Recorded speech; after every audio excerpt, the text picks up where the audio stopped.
former Fulton County District Attorney and Sheriff. Formerly a judge, and he knows a little bit about how these things go. From Mohawk Valley, legal eagle, lawman. He is the Sheriff of Fulton County, New York. Just such an amazing guy. This is the Rich Giardino Show, where the Constitution, crime, and politics meet. Welcome to the Rich Giardino Show, where the Constitution, crime, and politics meet. I'm your host, Rich Giardino. Today is the fifth in a series of episodes we're doing on cold cases and missing persons. My co-host for the series is Jenna Roth. Jenna is joining me now. Good morning, Jenna. How are you today? Good morning. How are you? I'm well, thank you. Great. So what we're going to do today is discuss the Chen family from Guilderland. Like all our other podcasts, you can follow us on YouTube, on Facebook, on Spotify, Apple, also on X, and any of the other premium podcast channels. So we'll get started today with this, the Chen family. And Jenna, tell us a little bit about the background. The Chens are a family that were living in Guilderland, ran a restaurant, and were immigrants to our country. And on October 8th, 2014, they were found. So Jenna, tell us the background. Sure. Yes. So the Chen family, father is Jin Chen and mother is Li Chen. They moved here from a small coastal town in China. They moved to Guilderland. They did have family already living here in the area of Guilderland. And they did work in a restaurant called King's Walk, which is still up and running today. They had two young boys, a son named Anthony, who was 10, and a son named Eddie, who was 7.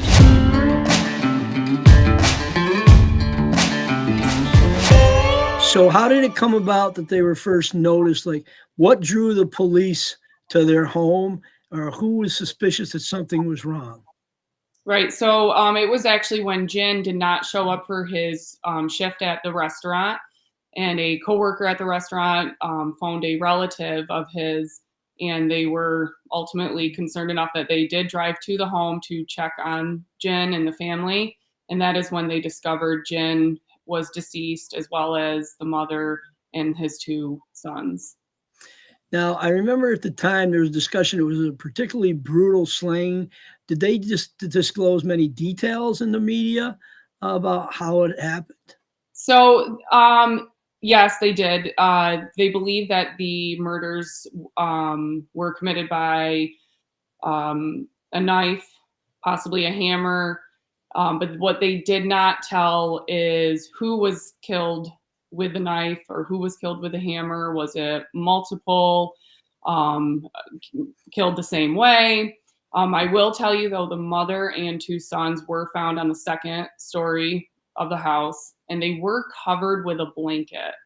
However, Jin, who was found on the first floor of the home, was not covered. And they don't say exactly how he, of course, passed, but he was the only one that was not covered with a blanket.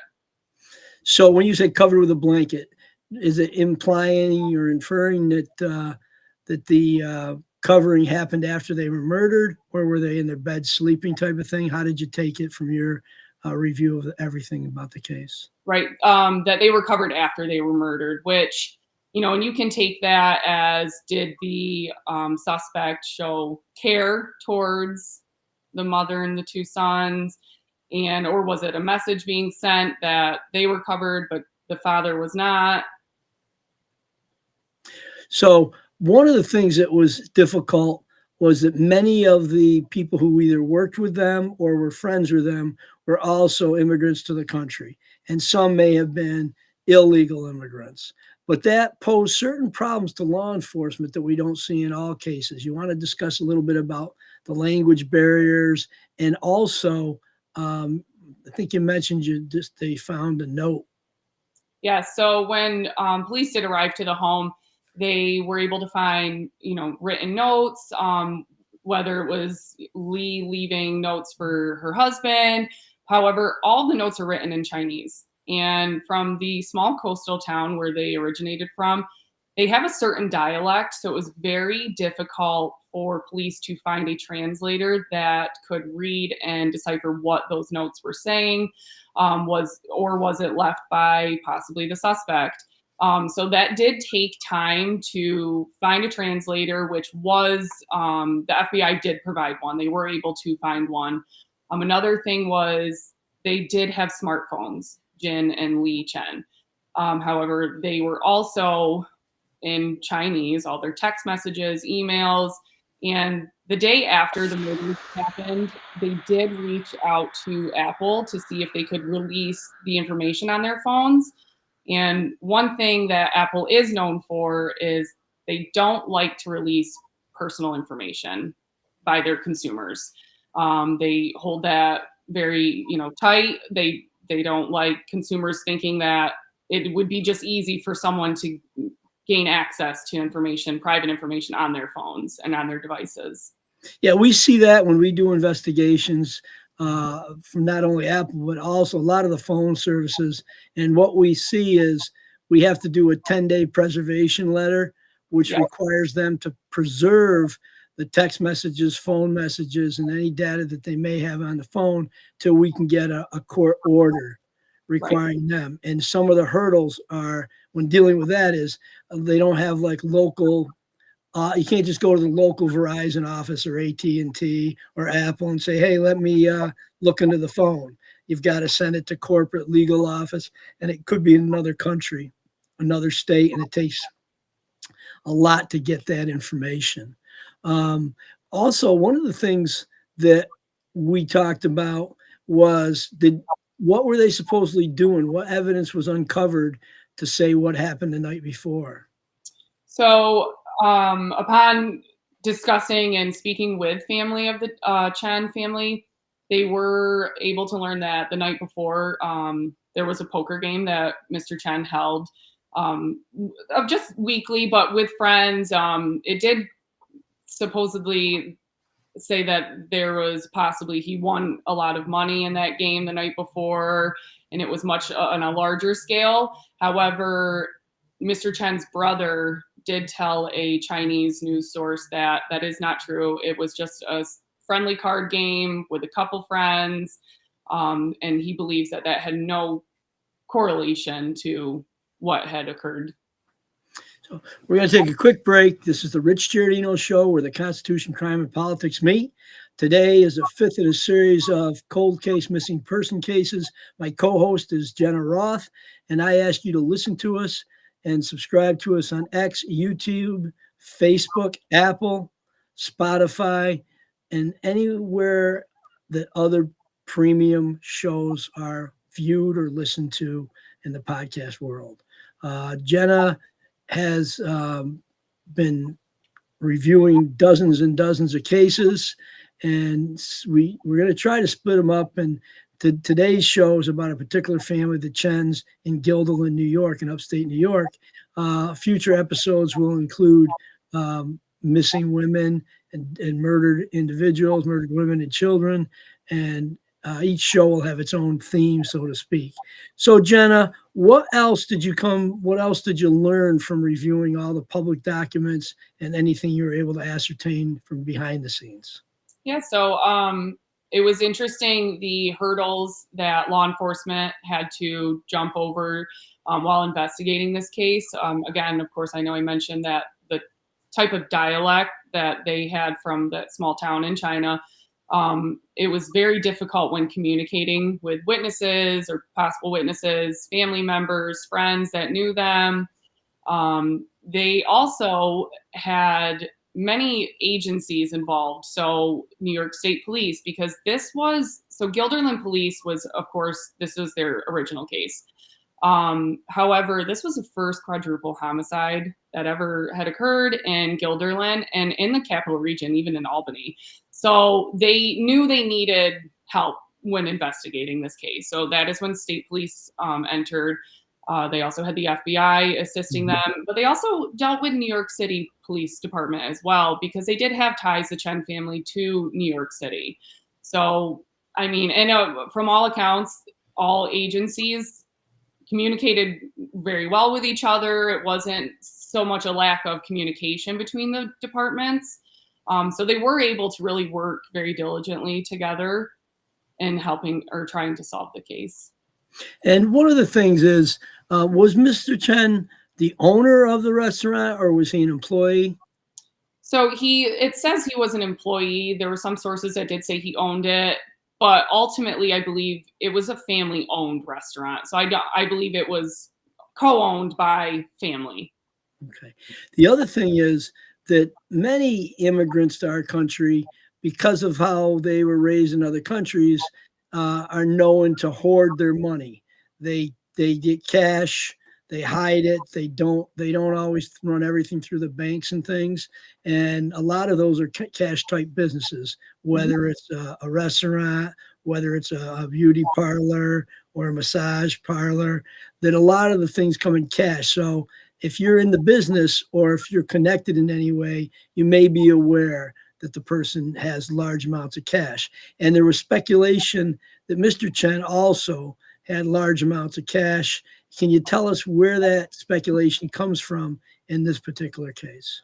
Yeah, and I think you explained it perfectly. A lot of those businesses are majority cash businesses, and it was said that he did travel with large amounts of money.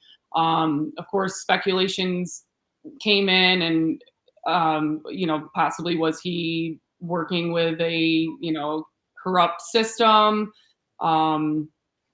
within. I'm sorry, that was terrible. Just go ahead. Sorry.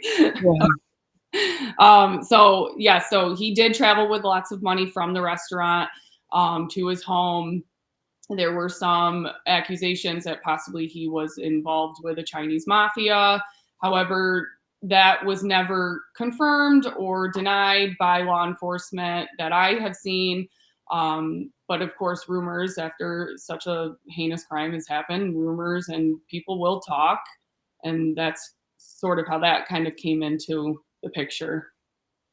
So we're coming up on the 11th year anniversary in this fall.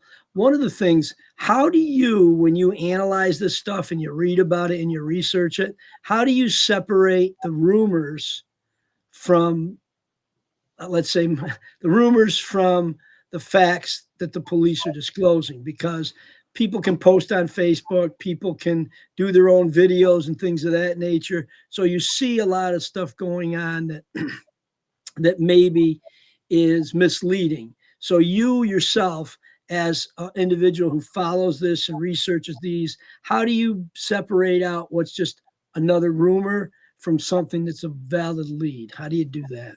Sure. Of course, any material that I'm reading, it needs to be cited. It needs, proper, whether it was coming right from a news source or coming straight from a press conference by law enforcement, from rumor. Of course, you'll always read rumors, and I think it's good to read what people from the area where the crime was committed. I think it's good to read into it, maybe not take it in such an account, and kind of blur the fact from fiction, from a rumor. So like Facebook, I will go on Facebook. I will look up names of people and I'll read articles on Facebook, the comments on Facebook, and sometimes there could be truth within it. However, you take it with a grain of salt until it is published factually. You're listening to Rich Giardino Show, where the Constitution, Crime, and Politics meet. Our co-host today is Jenna Roth, and we're doing another episode in a series of cold case missing person cases. Today is the Chen family, Guilderland, New York, where a father and mother and their 2 children were brutally murdered. There's a language barrier, there's cultural barriers, there's a question of immigration status of some individuals who may have possessed information but are afraid to come forward. If you want to continue podcasts of these nature for the Rich Giardino Show, please share, subscribe, and like us on YouTube, Facebook, Spotify, X, Apple, and all other premium podcast networks. Jenna, one of the other things is, who do they contact if people do have information and hear this? Right. So they could contact the New York State Police, who does handle the case now. We'll have that information, of course, available. At the end of the program, we'll have that information on. Well, it's New York State Police cold case, or you call New York State Police Albany and refer to the Chen case, and they'll put you in the right direction. In a case like this, are there any websites or Facebooks that you've found that are dedicated to this? Because there were some other cases we talked about before, like Kelly Sue Aconite, where there's dedicated Facebook or websites. Is there anything like that for the Chen family by their friends or family? Not that I found. I have not found any Facebook or advocacy websites for them. What have we not discussed that the public needs to know about this case? What didn't we bring up that you've come across that's an interesting fact? Another thing too is there is information that, of course, the police is not going to let the public in on. So the information that we have regarding their case, it is limited. There was supposedly a small leak in their investigation in the early days, and that is where the Chinese mafia information started coming into play. However, again, if it's not, corroborated by law enforcement, we take it as rumor and not fact. But no, I think that was really all of it we have about their case. So some of the takeaways are when this was the first mass murder of a family in history that people could find in Guilderland, and very infrequently did they happen. Mostly if you have a spouse or significant other, it's more like a murder-suicide. We see it around the country where people may kill their entire family, but this, obviously there's no indication that they've released saying that this was a murder-suicide. And the other thing is, in cases of this nature, another takeaway I'm getting is that the language barrier, the immigration status, and even within a country or a nationality, there's various languages, various dialects, various natures of provinces or states, as we would call them, where information comes in differently. So law enforcement would enlist the FBI, the state police, any specialized unit, Homeland Security, any specialized unit that may have information that connects these individuals to other individuals in the country, whether legal or illegal individuals in the country, and hope to find leads. I can't think of anything else I wanted to mention. And you said we kind of covered everything. But so as we wrap up, I'm going to ask you to support our program by listening, liking, sharing, and subscribing on YouTube, Facebook, Spotify, Apple, X, and other premium stations that do podcasts. I want to thank my co-host, Jenna Roth, and we'll continue the series of cold cases and missing person cases in the upcoming weeks and months. Again, you've been listening to the Rich Giardino Show, and we're going to ask you to please share and like this wherever you see it so that we can possibly generate some more leads. Thank you very much for listening tonight. Like and subscribe to The Rich Giardino Show, part of the Elite Influencer Network, wherever you get your podcasts. And we'll see you next time on The Rich Giardino Show, where the Constitution, crime, and politics meet.